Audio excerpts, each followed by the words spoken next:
Welcome back to Scholastically Natalie. Sorry for the background noise. I currently have an air conditioner on, and it's a bit of a noisy boy. It's great for me to sleep, but for anything else, it's a little loud. I suppose next time I'll try my closet. Thank you, Matt Pat, for that wonderful inspiration. I honestly never would have thought about it. Okay, anyway, so as I still haven't managed to get my paws on a desk, and I haven't gotten creative enough to start flopping onto the floor and trying things that way, I'll try that next time I record. I wanted to still move on with Let's Roll and catering to players, which is definitely more of a DM thought process than just a general player thought process. Again, I might not say anything that you will find useful, and I might even say things that you disagree with, so feel free to let me know. So, first of all, I want to talk about cooperative gameplay, because D&D is a cooperative game. You can't have fun playing D&D if everybody is competing against each other, or the DM is outwardly trying to murder you and not for fun, because they can just kill you and it's not fun. So both the players and the DM have to work together to make a satisfying story. If you're currently beefing with one of your players, you're probably not going to have a great time, because you're definitely going to subconsciously influence how you're treating them. So, I definitely struggle with my players sometimes. I am so much more of a reactive DM. The players will be like, oh, I want to do this, or oh, they seem to be having fun interacting with this NPC, so I don't force them out of that interaction. I don't really rush them on stuff. Basically I'm just kind of like, yeah, you can do this thing, and if they're like, heck no, we'd much rather go explore this mountain, I will go let them explore that mountain. And so oftentimes I found myself, having players be like, oh, I want this thing, and I'm like, I have no clue why you want that thing, but I'll give you an opportunity to find it. Oftentimes it's weird things that I don't really know how to accommodate in a game, and I am a terrible human. I have a brain like a sieve. If you mention something to me, I will 10 out of 10 forget it. It's really bad, actually. I have to write myself notes so that I don't forget something that somebody said to me in conversation. So, what I personally do is that my players' interests have to be my interest.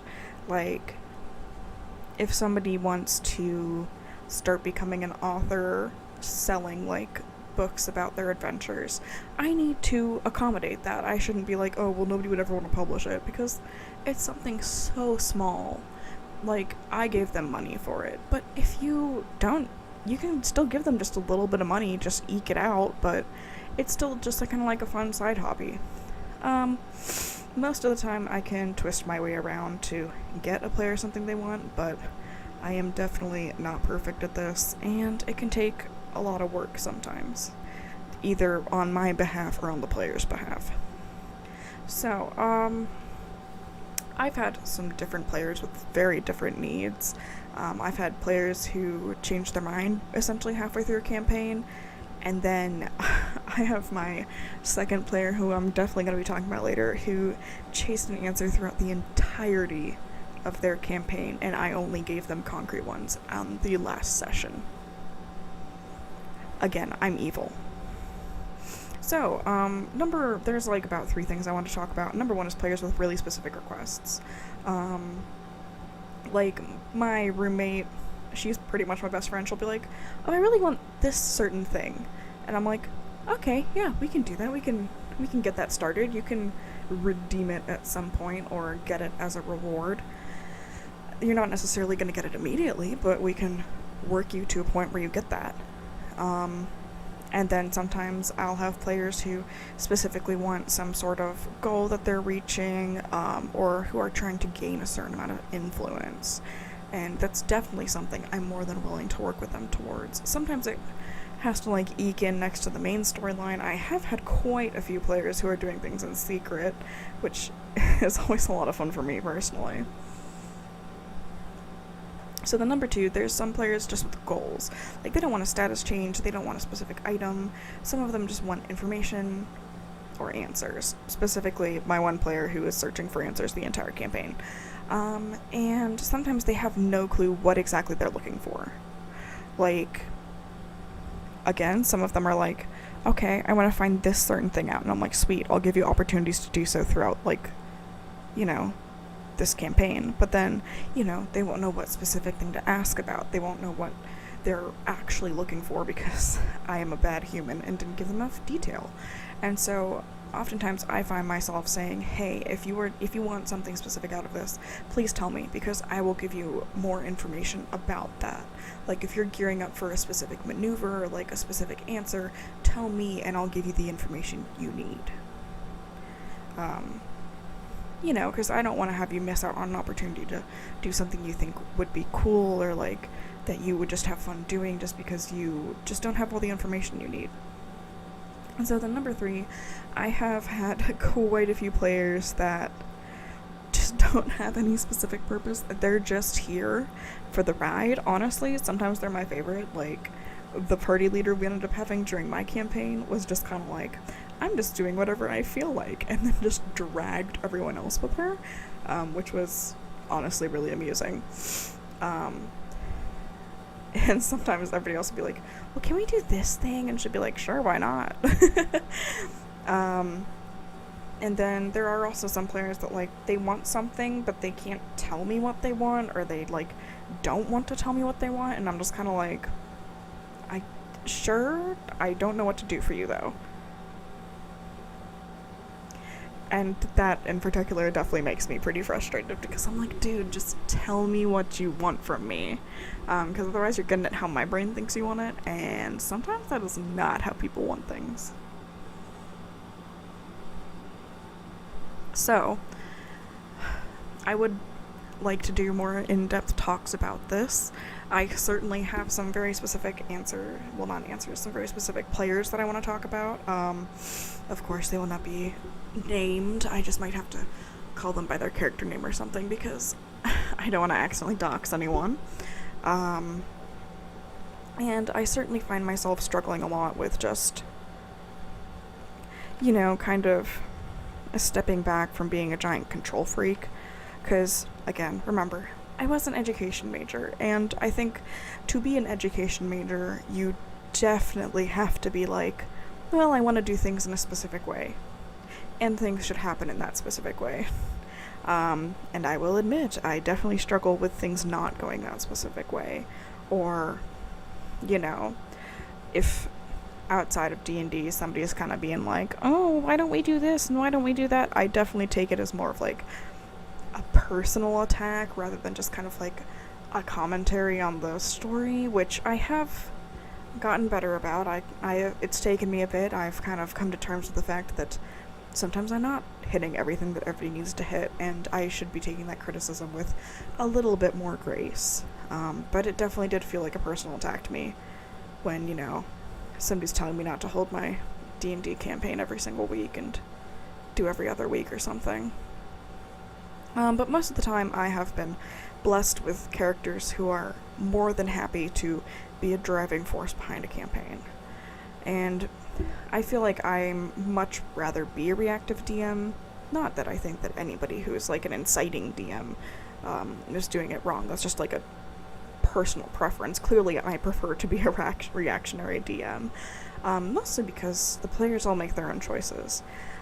I leave them to a much more democratic way of sorting things out. Like, none of them have like some overarching goal that they all need to accomplish. They're all just kind of like, we're here, we're gonna do this thing, we're gonna do that thing, we're kind of just gonna have fun. I've never had a particularly intensely serious campaign. I will admit I was trying to have one when I first started out, but with everybody's attitudes about it and how I discovered when I was DMing and my attitude about it, it ended up being a bit more loose and more fun. And I still want players to take it like semi-seriously. Like, I'm not just gonna give you like crack weapons or like stupid things like that, but there will definitely be jokes about, you know, fantasy Walmart and things like that, and there will I'll certainly give you overpowered items, but then you also have to accept that you're going to go up against things maybe twice your CR. And then you have to find your way out of that one. I don't know. I definitely find myself regretting some things that I did during my campaign and feeling good about other things I've done and kind of regretting some missed chances that I got to have with my players because I was busy being a idiot. All things that I'm sure everybody can get once in a while, even without it being D&D related. But I'm more than happy to go back over my campaign with a fine-tooth comb, because I feel like kind of like admitting your faults and seeing where you could have done better is 10 out of 10 the perfect way to improving yourself for the future. I have friends that I was running a summer campaign for. We haven't played in a long while, which I do miss because I have a lot of fun with them. And I mean, we can't really play right now as it is because none of us have seen each other in about a year, maybe. And personally, I like my parents how they are, so I'm not sure what we would do about that. But I am very grateful for all the players I've had, and I've had such fun times with them. And it is hard to not be deeply invested in your campaign, and it's hard not to take things as personal attacks, because sometimes being a DM is that everything that's happening is something that's coming out of your own brain. It's something that you've thought up and that you're executing, and having that criticized can feel sometimes like they're trying to hurt you, which of course they're not. If you have good players, I should preface this with, if you have players who are, nice to you, or at least, good people who aren't trying to make you suffer through your efforts, they're only trying to help you. Maybe they're seeing that you're stressed and that they're like, hey, you could probably use taking some time off, or they're trying to say that there is something that they wish could have been improved. And I think those are some pretty valid criticisms to raise. I'm just slowly realizing the fact that I was a bit graceless taking some of the criticism that I received. And I do regret it, but I also probably wouldn't take back a majority of what I did because I found it very amusing at the same time.